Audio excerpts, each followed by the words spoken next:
Bismillahirrahmanirrahim. Maliki yaumiddin. Iyyaka na'budu wa iyyaka nasta'in. Ihdinas siratal mustaqim. Siratal ladzina an'amta 'alaihim ghairil maghdubi 'alaihim waladdallin. Bismillahirrahmanirrahim.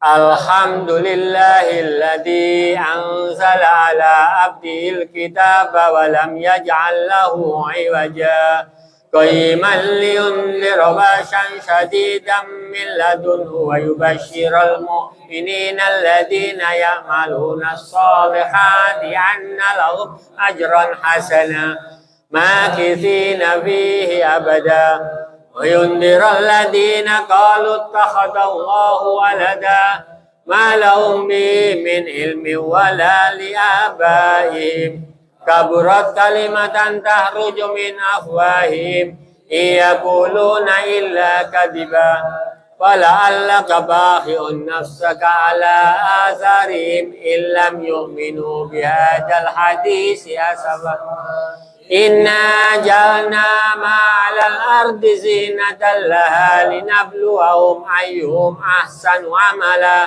wa inna lajailuna ma'alaiha sa'idan jurza am hasibta anna ashabal kahfi warraqimi kanu min ayatina ajaba Idza wal fitnatu ilal kahfi faqalu rabbana atina min ladunka rahmatan wa hayyi lana min amrina rasada fadarabna ala adanihim fil kahfi sinina adada thumma ba'athnahum lina'lama ayyul hisbaini ahsa lima labithu amada Nahnu naqussu 'alaika nabahum bil haqq innahum fityatun amanu bi rabbihim wa zidnahum huda wa rabatna 'ala qulubihim idh qamu faqalu rabbuna rabbus samawati wal ardh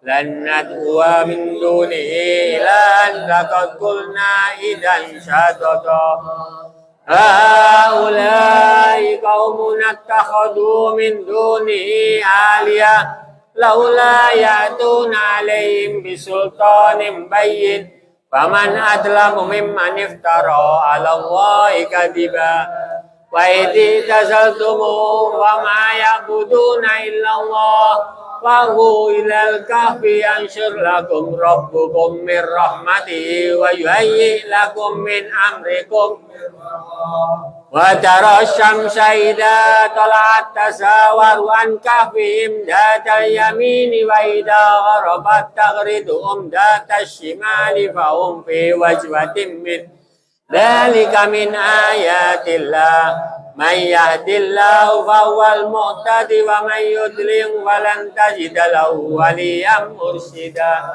wa tahsabuhum aiqadan wa hum ruqud wa nuqallibuhum dhatal yamini wa dhatal shimali wa qalbuhum basitun dhira'i bil wasid Lawit tolata alaihim lawallaita minhum firara wa lamulita minhum ru'ba wa kadzalika ba'atnahum liyatasaalu bainahum qala qailun minhum kam labithtum qalu labithna yawman aw ba'da yawm qalu rabbukum a'lamu bima labithtum Fab'athu ahadakum biwariqikum hadi ilal madinati falyandur ayyuha azka ta'ama falyatikum birizqim minhu wa yatalattaf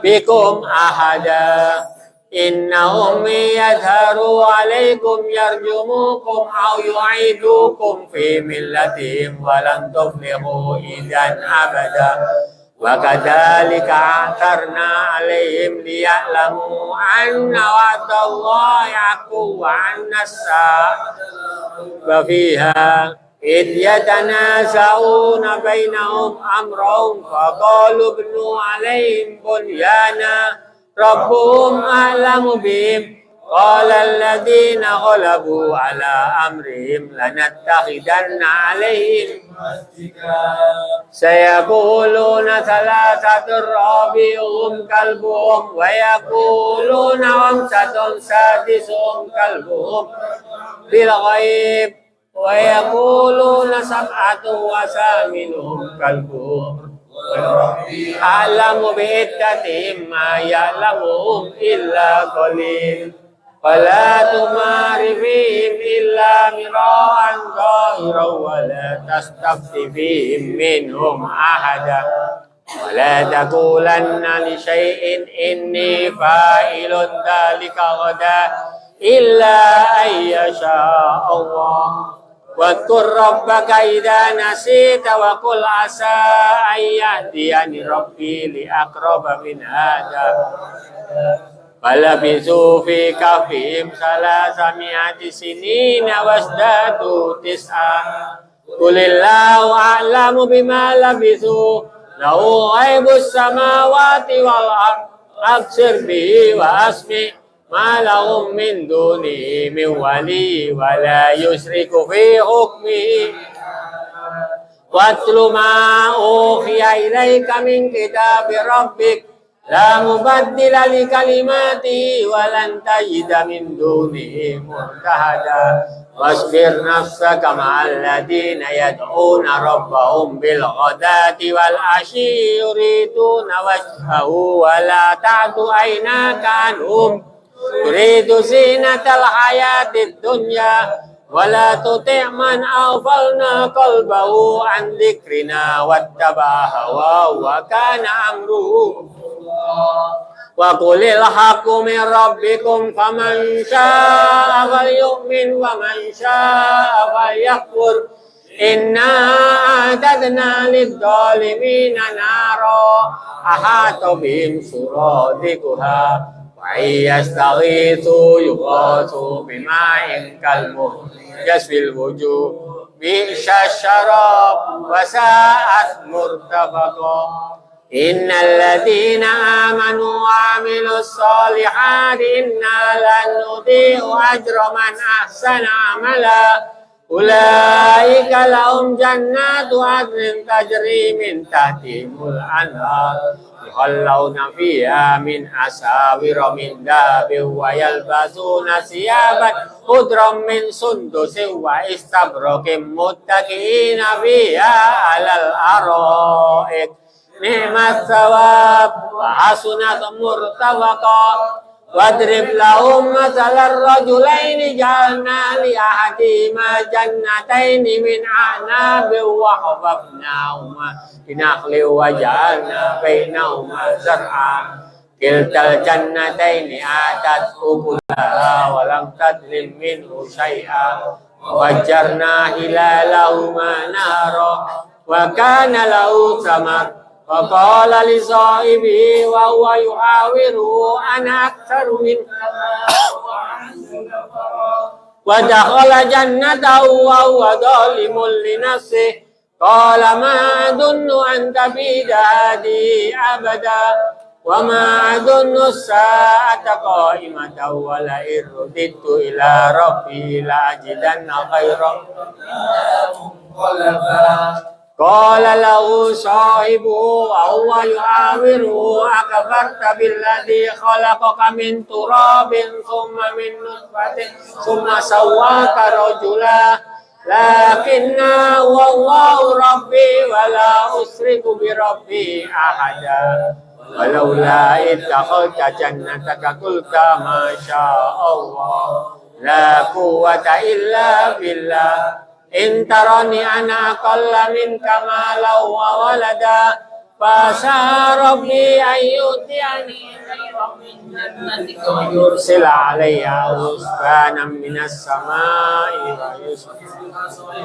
زلقا أو يصبح ماؤها غورا فلن تستطيع له طلبا وأحيط بثمره فأصبح يقلب كفيه على ما أنفق فيها وهي خاوية على رؤوسها ويقول يا ليتني لم أشرك بربي أحدا ولم تكن له فئة ينصرونه من دون الله وما كان منتصرا هو خير ثوابا وخير عقبا واضرب لهم مثل الحياة الدنيا كماء أنزلناه من السماء فاختلط به نبات الأرض فأصبح هشيما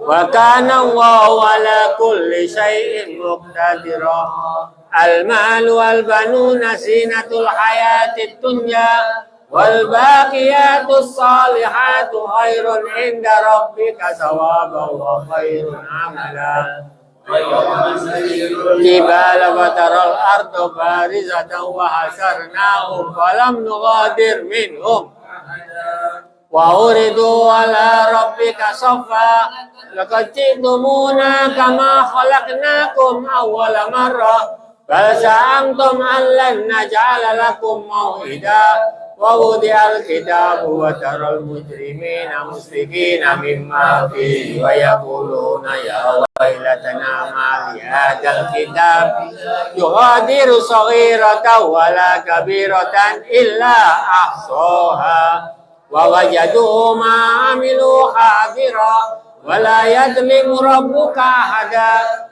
وإذ قلنا للملائكة اسجدوا لآدم فسجدوا إلا إبليس ربي أفتتخذونه وذريته أولياء من دوني وهم لكم عدو ليس للظالمين بدلا ما أشهدتهم خلق السماوات والأرض ولا خلق أنفسهم وما كنت مضلين عددا ويوم يقول نادوا شركائي الذين زعمتم فدعوهم فلم يستجيبوا لهم وجعلنا بينهم موبقا ورأى المجرمون النار فظنوا أنهم واقعوها ولم يجدوا عنها مصرفا صرفنا في هذا القرآن للناس من كل مثل وكان الإنسان أكثر شيء جدلا وما منع الناس أن يؤمنوا إذ جاءهم الهدى ويستغفروا ربهم إلا أن تأتيهم سنة الأولين أو يأتيهم العذاب وما نرسل المرسلين إلا مبشرين ومنذرين ويجادل الذين كفروا بالباطل ليدحضوا به الحق واتخذوا آياتي وما أنزلوا ممن ذكر بآيات ربه فأعرض عنها ونسي ما قدمت يداه إنا جعلنا على قلوبهم أن يفقهوا وفي آذانهم وقرا وإن تدعوهم إلى الهدى فلن يهتدوا إذا أبدا وربك الغفور ذو الرحمة لو يؤاخذهم بما كسبوا لعجل لهم العذاب بل لهم موعد لن يجدوا من دونه ملتحدا أهلكناهم لما ظلموا وجعلنا لمهلكهم موعدا وإذ قال موسى لفتاه لا أبرح حتى أبلغ مجمع البحرين أو أمضي حقبا فلما بلغوا مجمع بينهما نسيا حوتهما فاتخذ سبيله في البحر سربا فلما جاوزا قال لفتاه آتنا غداءنا لقد لقينا من سفرنا هذا نصبا قال أرأيت إذ أوينا إلى الصخرة فإني نسيت الحوت وما أنسانيه إلا الشيطان أن أذكره فاتخذ سبيله في البحر عجبا قال ذلك ما كنا نبغي فارتدا على آثارهما قصصا وجدوا عبدا من آتيناه رحمة من عندنا وعلمناه من لدنا علما Qala lahu Musa hal attabi'uka ala an tu'allimani mimma ullimta rusyda. Qala innaka lan tastati'a ma'iya sabra. Wa kaifa tasbiru ala ma lam tuhit bihi. Qala satajiduni insyaallahu sabiran wa la a'si laka amra. Qala fa in ittaba'tani fala tas'alni an syai'in hatta uhdisa fantalaqa hatta idza raqiba fis safinati kharaqaha qala kharaqtaha litughriqa ahla laqad ji'ta syai'an imra qala alam aqul innaka lan tastati'a ma'iya sabra. Qala la tu'akhidni bima nasitu wa la turhikni min amri usra. Fantalaqa hatta idza laqiya ulaman faqatala. Qala qatalta nafsan zakiyatan bighairi nafs. Laqad ji'ta syai'an nukra. Qala alam aqul laka innaka lan tastati'a ma'iya sabra. Qala in sa'altuka an syai'in ba'daha fala tusahibni qad balagta min fantalaqa hatta idza ataya ahla qaryatin istat'ama ahla fa'abaw ayyutayyifuhuma wajada fiha jidaran yuridu ayyan qadda fa'aqama. Qala law syi'ta lattakhadta alayhi ajra. Qala hadza firaqu baini wa bainik. Saunabbi'uka bita'wili ma lam tastati' alayhi sabra. Amma as-safinatu wa kanat limasakin ya'maluna fil barri fa aradtu an a'ibaha. Wa kana wara'ahum malikun ya'khudhu kulla safinatin ghasba.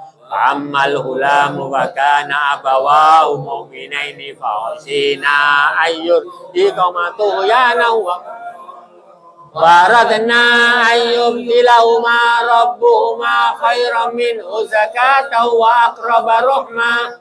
Wa ammal jidaru wa kana ligulamaini yatimaini fil madinati wa kana tahtahu kanzul lahuma wa kana abuhuma salihah. Farada rabbuka yablugha ashuddahuma wa yastakhrija kanzahuma rahmatun min rabbik wa ma fa'altu an amri dzalika ta'wilu ma lam tasti' alaihi sabra wa yas'alunaka 'anil qarnain qul sa'atlu 'alaikum min dzikra inna makkanna lahu fil ardi wa atainahu min kulli syai'in sababa.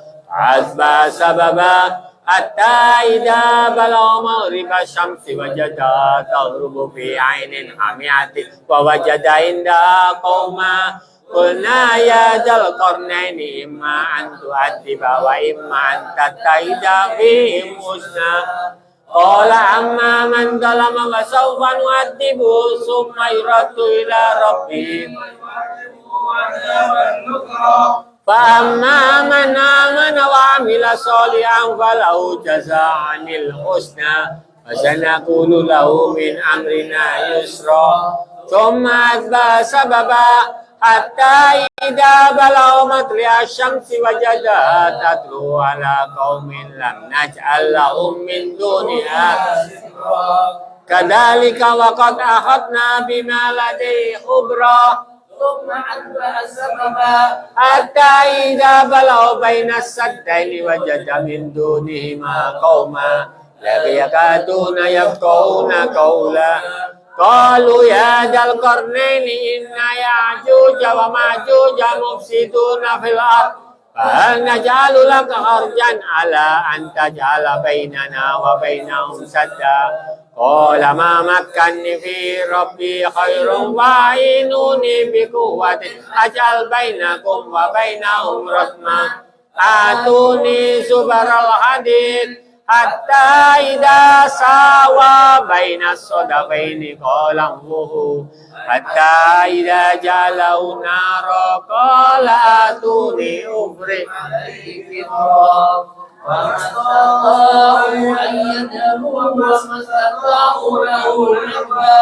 qala hadza rahmatun min rabbi fa idza jaa wa'du rabbi halau zakka wa kana wa'du rabbi haqqan wa tarakna ba'dahum yawma idin yamuju fi ba'di wa nufiya bis-suri wa jama'nahum jam'a wa aradna jahannama yawma idin lil kafirin arda alladhina kanat a'yunuhum fi hidayin an dhikri wa kanu la yastati'una sam'a أَوَاسِبَ الَّذِينَ كَفَرُوا أَن يَتَّخِذُوا عِبَادِي مِن دُونِي أَوْلِيَاءَ إِنَّا أَعْتَدْنَا جَهَنَّمَ لِلْكَافِرِينَ نُزُلًا قُلْ هَلْ نُنَبِّئُكُم بِالْأَخْسَرِينَ أَعْمَالًا الَّذِينَ ضَلَّ سَعْيُهُمْ فِي الْحَيَاةِ الدُّنْيَا يَحْسَبُونَ أَنَّهُمْ يُحْسِنُونَ صُنْعًا أُولَئِكَ الَّذِينَ فَحَبِطَتْ أَعْمَالُهُمْ وَلَا نُقِيمُ لَهُمْ يَوْمَ الْقِيَامَةِ وَزْنًا بِمَا كَفَرُوا آيَاتِي وَرُسُلِي هُزُوًا إِنَّ الَّذِينَ آمَنُوا وَعَمِلُوا الصَّالِحَاتِ جَنَّاتُ الْفِرْدَوْسِ نُزُلًا خالدين فيها لا يبغون عنها حولا ذات الكلمات ربي لنفد البحر قبل أن تنفد كلمات ربي ولو جئنا بمثله مددا قل إنما أنا بشر مثلكم يوحى إلي أنما إلهكم إله واحد ومن كان يرجو لقاء ربه فليعمل عملا صالحا ولا يشرك بعبادة ربه أحدا. Sadaqallahu Rasul Nabiyul Karim wa nahnu ala dzalika minasy-syahidin walhamdulillahirabbil alamin. Sering kali saya sampaikan manfaat daripada surat Kahfi. Jadi perlu diketahui yang datang habis sisa memang tujuannya habis sisa.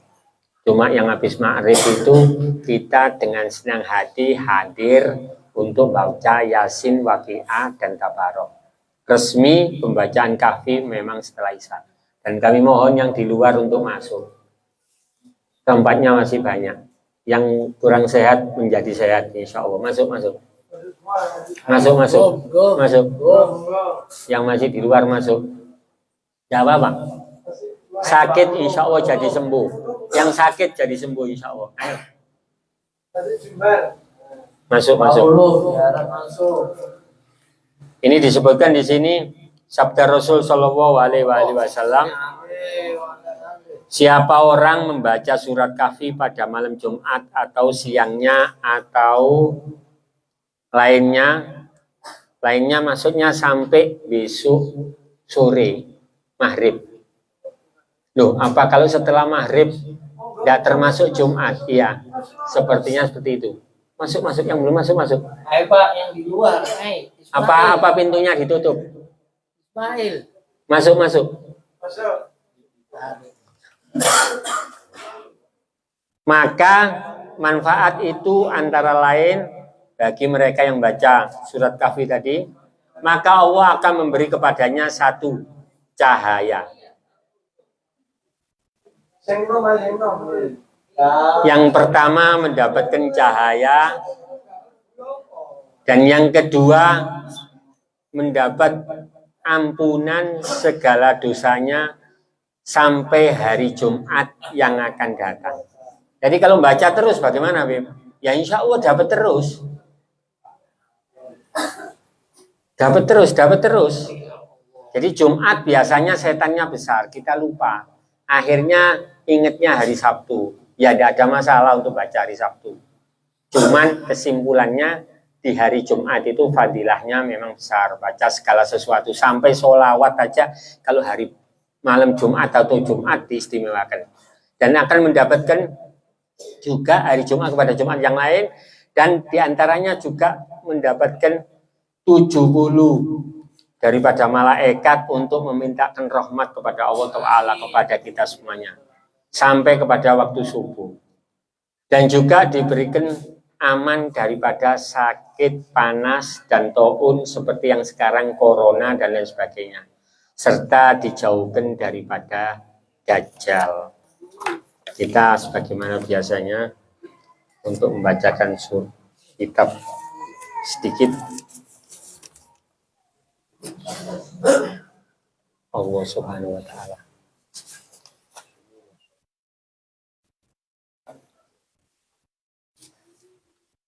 Bismillahirrahmanirrahim. Allah Subhanahu wa Ta'ala, ayyuhal waladul aziz. Allah Subhanahu wa Ta'ala huwallazi khalaqaka wa hassana surataka bi an a'taka aynaini tanzuru bihimal asya'a wa udhunaini tasma'u bihimal aswat wa lisanan tatakallamu bihi wa yadaini tasta'miluhuma fi ashghalika wa rijlaini tamshi 'alaihima wa aqlan ta'rifu bihil khaira minasy syarri wa an'ama 'alaika bis-sihhati wal afiyati wa wada'a ar-rahmata fi qulubi walidayk hatta rabbayaka tarbiyatan hasanah.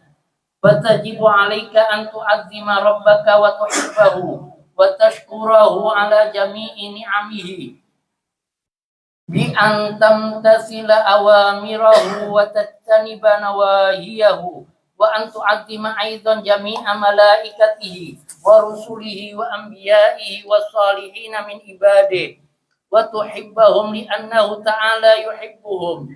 Iza ahbabta rabbaka wa amtasalta awamirahu wajsanabta nawahiyahu zadaka min ni'amihi waj'alaka mahbuban bainan nasi wa hafidhaka min kulli azan wa ataka kullama turid minar rizqi wa ghairihi. Kemarin disebutkan tentang anak yang adib, anak yang kalau bahasa ringkasnya lebih luasnya anak yang soleh. Kalau orang berakhlak pasti dinamakan anak yang soleh. Masalahnya kalau akhlak itu di atas ilmu. Walaupun ilmunya segudang, kalau tidak punya akhlak hancur itu. Ada orang masuk pesantren 25 tahun. Tapi pakai motor masuk kampung sepedaan, pakai kopiah putih keras. Akhirnya si orang kampung ini sabar. Padahal ngajar, ilmunya tinggi, dapat banyak ilmunya, apapun bisa, faraid, ilmu usul fikih, pinter. Tapi kalau sudah tidak ada akhlak, hancur semuanya. Ini disebutkan ayyuhal waladul aziz, wahai anakku yang mulia. Allah Subhanahu wa Ta'ala huwallazi khalaqaka wa hasanaka surataka. Allah Ta'ala yang menciptakan kamu dan membaguskan surat bentuk kamu, gambar kamu. Manusia ini mempunyai nama dan mempunyai makna yang tinggi hanya satu. Di Al-Quran disebutkan di Al-Quran laqad khalaqnal insana fi ahsani taqwim, bukan ganteng-gantengan atau ayu-ayuan. Bagaimana kalau umpamanya orang itu cantik atau tampan, maaf kalau gila. Nah, jadi ahsanut taqwim dibentukkan sudah jelas di situ akal yang istimewa. Ini sudah disebutkan diciptakan kamu dan sebaik-baik bentuk, antara lain akal yang sehat dan tipe orang yang berilmu dan berakhlak. Wa atoka ainen, diberi dua mata. Jelas kalau sudah Allah Ta'ala memberikan dua mata, dimanfaatkan untuk yang menjadikan ridhonya Allah Subhanahu wa Ta'ala. Tanduru bihimal asya, sampai yang kecil-kecil molekul kita bisa pandang. Memang orang mayoritas ini syukur ini sulit. Fa'in ta'udu nikmatallah la tuhsuha. Kalau dibanding dengan yang lain-lain masih jauh. Karena pandangan ini super. Insya Allah ya semua antara satu sama lain ini sangat amat dibutuhkan. Cuma mata ini power. Orang buta sudah bingung. Naudzubillah min dzalik. Satu sakit sampai operasi. Nah ini nikmat yang istimewa diberikan kepada istimewa sebagaimana orang yang dikasih rezeki. La in syakartum la azidannakum, dipakai untuk sedekah, dipakai untuk memberikan kepada orang, dipakai untuk acara, kebaikan dan lain sebagainya. Jangan disalahgunakan. Akhirnya kalau disalahgunakan uang yang dikasih lewatnya kepada judi, wala in kafartum, berarti kamu mengingkari karena lewatnya salah. Nah. Wa uduna tasma'u bihimal aswat, dan dua telinga yang sekiranya bisa didengarkan segala sesuatu. Suara-suara apa kita nikmat. Coba kalau sudah waktu telinganya agak sedikit terganggu, akhirnya sudah bingung. Ke dokter, dura-ura datangnya sudah bersih semua, tapi kok tidak mendengarkan. Jadi kenikmatan-kenikmatan yang diberikan sama Allah Ta'ala ini dengan bervariasi, tidak ada lain untuk disyukuri. Walisanan tatakallam bihi, mulut. Kadang-kadang maaf ngomong sama orang luwe pedes. Lebih berat mulut daripada harta. Kenapa? Qaulun ma'ruf wa maghfiratun khairun min shadaqatin yatba'uha ada. Omongan yang baik itu istimewa, lebih baik daripada orang memberikan setelah itu tunda-tunda. Habis berikan itu tiap hari ke sini. Minta lagi. Jadi orang tidak bisa sempurna, bagaimanapun juga. Wa yadaika tastamiluhuma fi ashgholik. Dengan tangan kita menggunakan beberapa macam dengan kesibukan kita. Dan perlu diketahui, tangan ini power yang tidak iri. Lain sama telinga. Telinga dikasih anting-anting kanan, semau sendiri.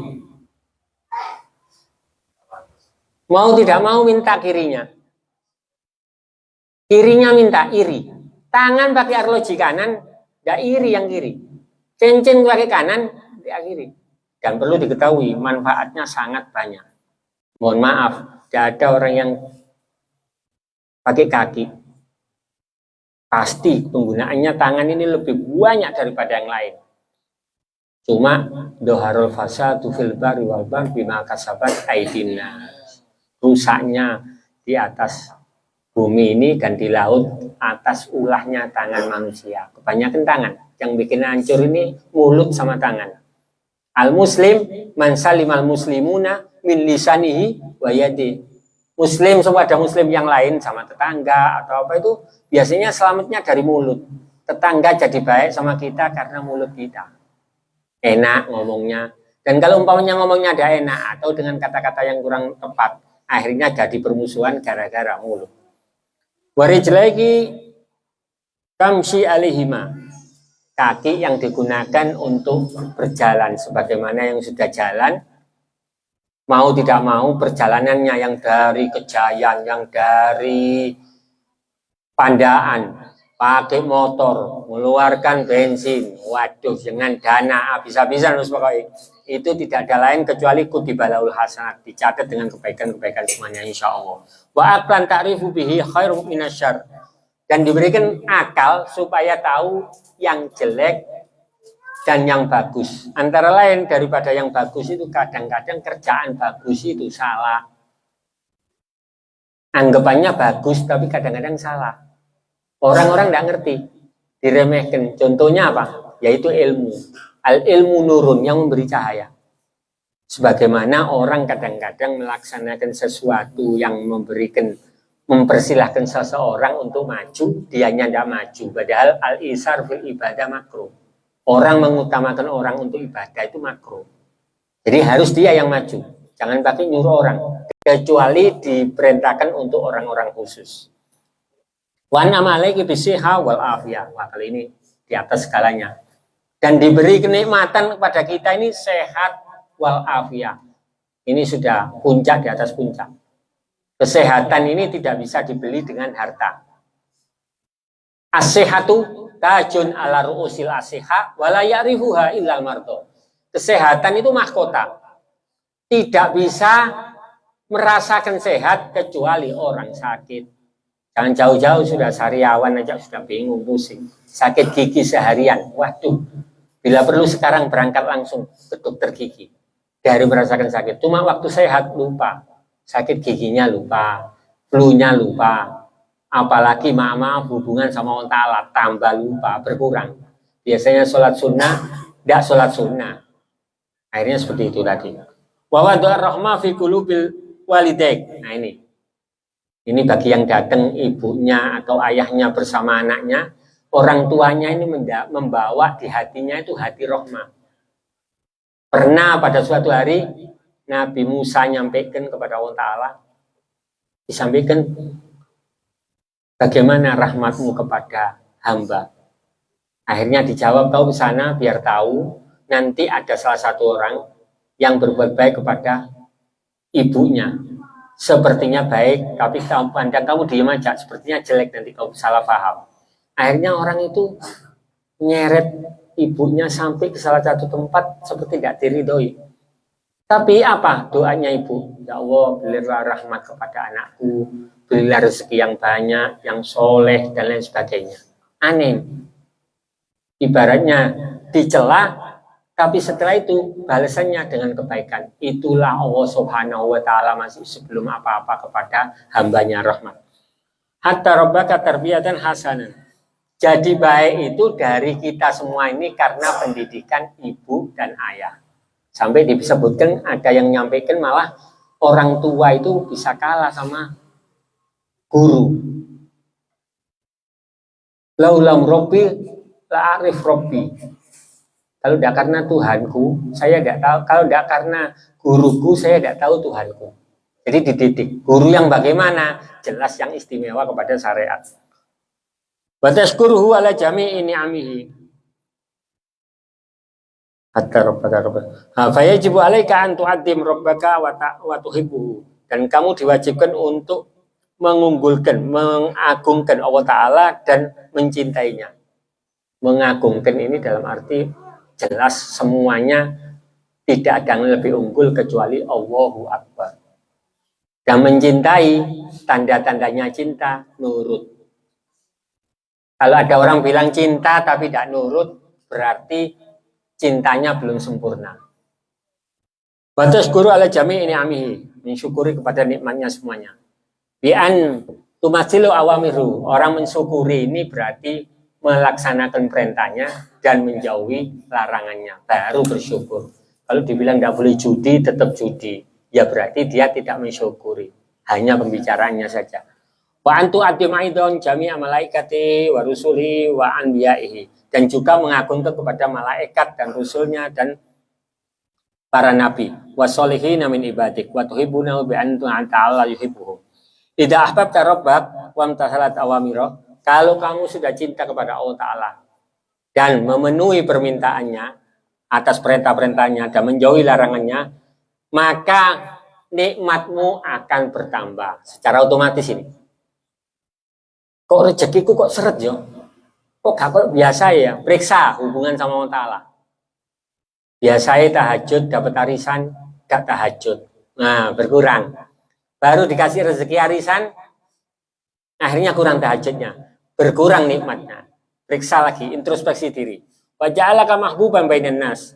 Kalau sudah kamu mendapatkan nikmat seperti sama baik kepada Allah Ta'ala, tidak ada orang yang sering ke masjid, rawatib dan lain sebagainya dengan dibenci orang, tidak ada.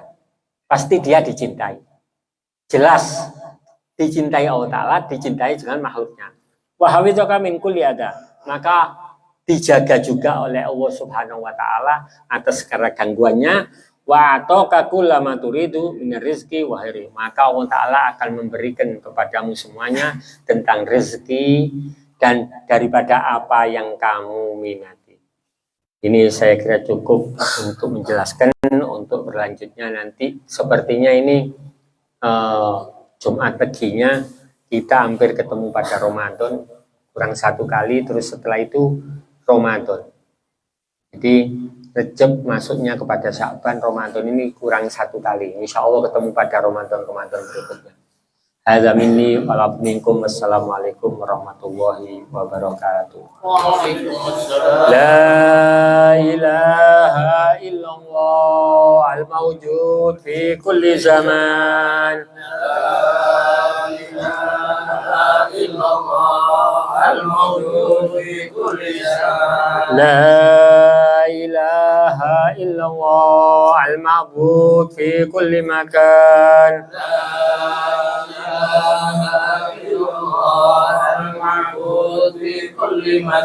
لا إله إلا الله المذكور في كل لسان.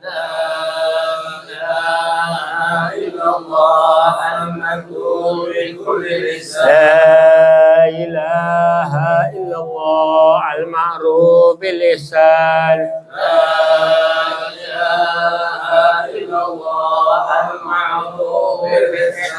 لا إله إلا الله كل يوم هو في شان.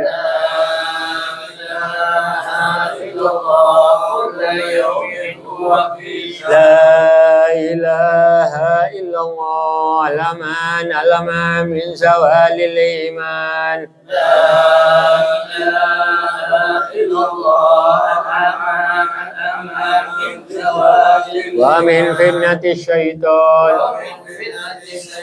يا قديم الإحسان كم لك علينا من إحسان. إحسانك القديم يا حنان يا منان يا رحيم يا رحمن يا غفور يا غفار اغفر لنا وارحمنا وأنت خير الراحمين. وصلى الله على سيدنا محمد وآله وصحبه وسلم. يا ربنا اعترفنا بأننا اعترفنا وأننا أسرفنا على لدى أسرفنا فتب علينا توبة أغسل لكل حوبة واستر لنا العورات وآمن الروعات واغفر لوالدينا واقي مولودينا والآل والإخوان وسائر الخلان وكل ذي محبة أو زيرة أو صحبة والمسلمين أجمع آمين ربي اسمع بدرا وجود منا لا باكتسال منا بالمصطفى الرسول أهدى لكل سول صلى وسلم ربي عليه التحبي وآله وصحبه عدد صحبي والحمد لله في البدر والتنامي والحمد لله في البدر والتنامي. سبحان ربك رب العزة عما يصفون وسلام على المرسلين والحمد لله رب العالمين. بسر الفاتحة.